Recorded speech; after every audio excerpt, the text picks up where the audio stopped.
Welcome to Think Piece number 6 by Benjamin Wall. The piece shows how racism generates value with very strong roots in business and society, explaining the persistence of racism, and how businesses build value to counter racism. Racism is a complex topic, and as an introduction, the information and concepts needed to understand this video are found in my video Impact on Environment, Inequality, and Racism of the 5 Ds. Furthermore, there are simplifications. The beneficiaries of racism are white parties who actively promote the white race or passively benefit from social factors favoring whites. The victims of racism are parties who are people of color, red, yellow, black, and brown, here shown with the first 3 colors. Neutral non-racism is shown in color-blind gray, and active anti-racism is shown in green, the color of hope. We first consider the value generated from segregation, from redlining, where certain neighborhoods are not offered financial services, and from other practices in which the served customers are deliberately separated from unserved or only poorly served customers. In degree value, this practice raises the status of not only the white served customers, but also the white personnel, business partners, and investors who do not interact with people of color, while lowering the status of the impacted people of color. In terms of perceptions in delight value, the white parties generate a favorable, inclusive group identity of themselves, made more impactful by excluding people of color, whose perceptions of themselves are thereby negatively affected. Segregation has a high impact because at one and the same time it works in 2 dimensions of value, in 2 directions, positively for whites and negatively for people of color.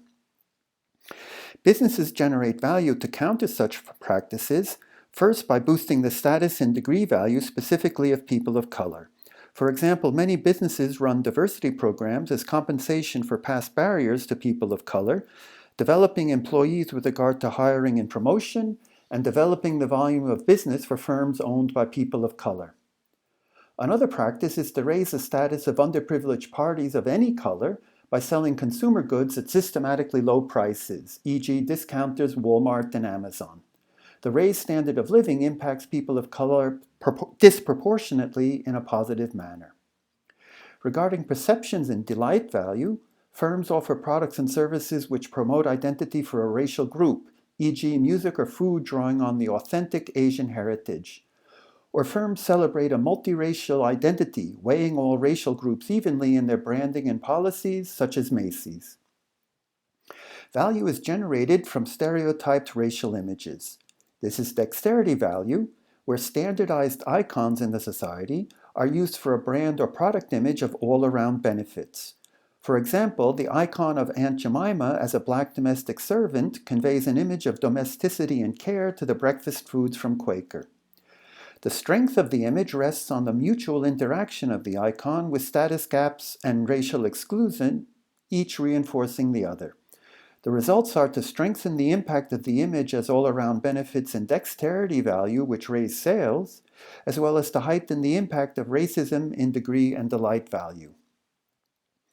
Firms generate value in countering stereotypical images by cutting the link that reinforces negative status and perceptions and operating principally in the area of dexterity value only. First, they use non-racial images to convey the same brand or product image as before, as Quaker has announced it will do. This merges, second, into the practice of many firms to use standard, racially neutral icons as images for brands and products aimed neutrally at every woman and every man. For example, Costco's own brand products are marketed under Kirkland's signature. Third, firms take brands and products which began as icons for a particular race and turn them into mainstream products which enrich the all-around value offers in the market, e.g. rap music.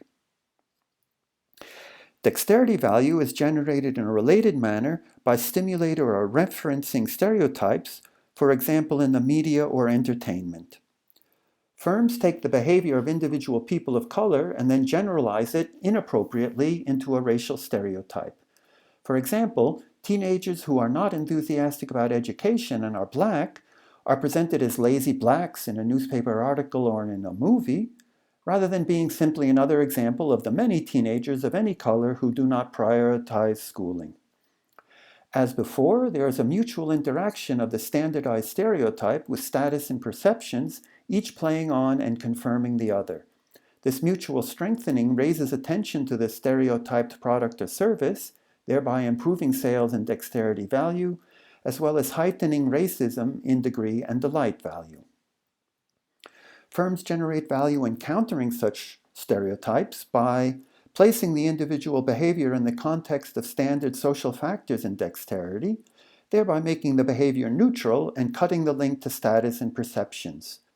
For example, researchers into teenage students do this to gain knowledge about the conditions faced by different segments of teenagers, and then publish books with advice for parents and school officials aimed at different segments. In this way, knowledge of segment conditions identifies the market potential for business, government, NGOs, and so on to offer value to particular demographic segments. Value is generated in products and services which de-emphasize physical racial characteristics such as lightening skin, straightening hair, or eyelid surgery. In the D dimension, firms make offers to people of color as the means for the people to individually apply the products and services in order to achieve the end they have determined themselves, that is, to reduce their racial characteristics. This practice in deed value typically involves the people of color acknowledging the status gap and negative perceptions in degree and delight, because implicit in the goal they want to achieve for themselves is trying to look more like white people and thereby trying to neutralize their individual racial burdens. It is always, of course, possible that this deed practice is simply an expression of the person's preferences in appearance. Firms generate value in countering, or at least offering alternatives to, such deracing products. Firms offer products and services to people of color which they individually apply to express more fully their racial characteristics, e.g. cosmetics for Asian skin tones. This individual action in deed value encourages the positive status and perceptions of people of color in degree and delight, although again, it may simply conform to the taste of the person.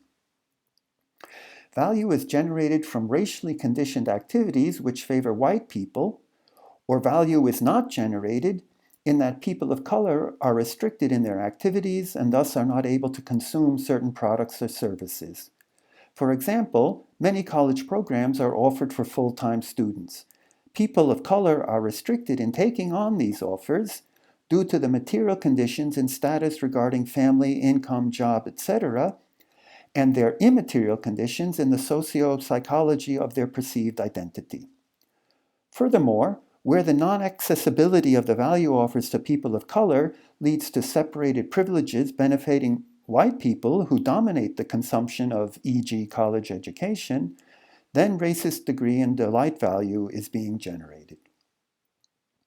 Firms generate value in countering racially conditioned activities in that they evaluate the material and immaterial conditions of people of color in a positive sense to identify those activities which are open to them. Firms can then define segments based on activities and target offers in the deed value dimension accordingly. For example, college education with online courses, flexible scheduling, and payment options.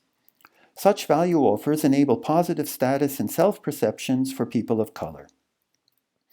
Firms generate value by making offers and building into their business model anti-racism and the elimination of white privilege.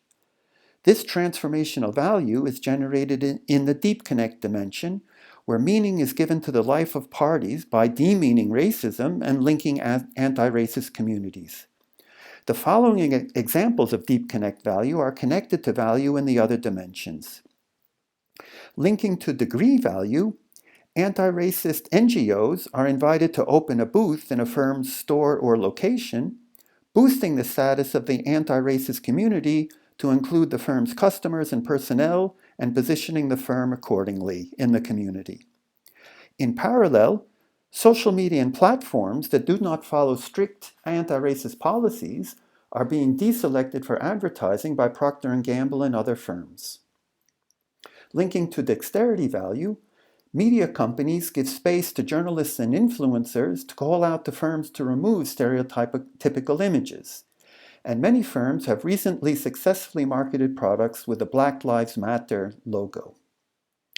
Connecting to deed value, Johnson & Johnson, Unilever, and L'Oreal will rename, rebrand, and even remove some skin lightening products in India, a first step in discouragement. Walmart will support its employees, roughly half of whom are people of color, in gaining a college degree online, including a subsidy to reduce tuition fees to $1 a day. Finally, linked to delight, Procter & Gamble videos such as The Talk and The Look address a community of people of all colors who want to fight racism, contributing to the shared identity of this community bound by an anti-racial purpose and profiling their own business model in this community now being formed. Firms can also exclude white privilege in their business. An example of this comes from fighting nationalism, but it is analogous. The supermarket chain in Germany, Edeka, removed all non-German products from its shelves in one store to demonstrate the reality of what a nationalist supermarket would be. Deep Connect Value links up these overlapping contexts to drive the transformation to an anti-racist society. For more information, see videos on this channel and visit my website.